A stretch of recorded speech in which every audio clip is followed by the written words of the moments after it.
went to chiropractic school, I went in with a business degree.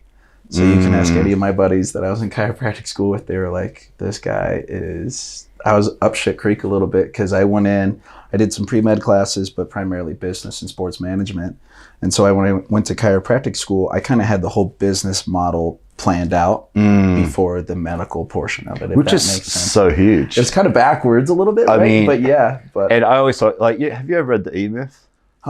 So it basically talks about you've got the technician, the business owner, and the entrepreneur. Okay. And basically saying just because you're really good at making cakes or you're really good at fixing cars doesn't mean you can run a bakery or a mechanic store. And you come in knowing that from the start. Just because I have this amazing skill set, if I'm running a business, two completely different things. Yeah. And you've come in knowing that from the start, right? Yeah, I knew that like right away. So basically when I was in chiro school, ever since my first trimester, so in chiropractic college, you go to school for, I think 11 trimesters. I can't remember. It kind of blocked out on my head. It was a blur.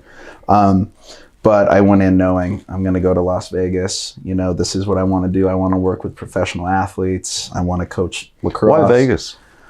So Las Vegas, like and Nevada, just statistically, for chiropractors, there's not like a whole lot of chiropractors here. Actually, really? In the United States, we actually have one of the lowest populations for chiropractors. Really?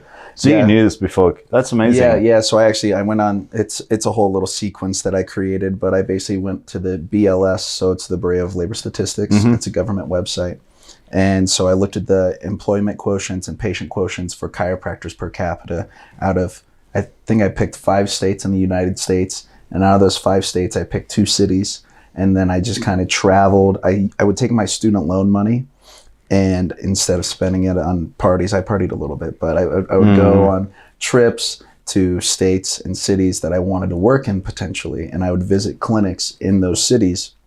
And when I get to those cities, I'm like, oh yeah, this is like more my vibe.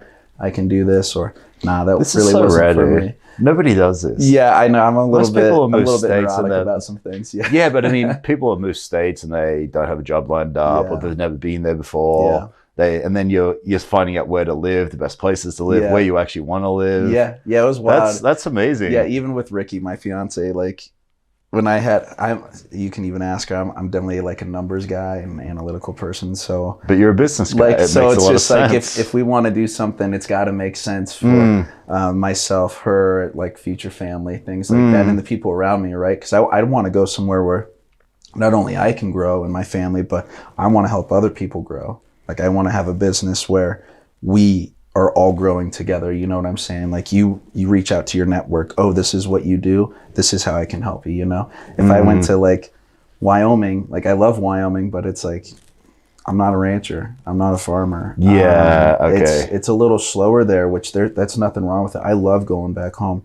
It's just, I definitely made it out of that pond, like right when I was out of high school. Somewhere where you're able to provide more value to the right people, right? Absolutely. Yeah, no, I totally get that. Where I have more resources to help more people. Totally get that. Yeah. Even having a podcast and knowing what I do in Vegas is so much better than it could be. Even back in Australia. Yeah, I can't even imagine, man. Like you just have, the thing about Las Vegas too, man, like you got to think about it. You have people from all over the world coming. So that's one reason why I chose to come here. Like, I don't have to go out to you. People come here. I just have to be able to shake your hand, you know? And that's where it's been such a blessing, like meeting the people that I've met so far and the team that I have and like all the people that I've met out here. I'm super thankful for them. No, that's really cool.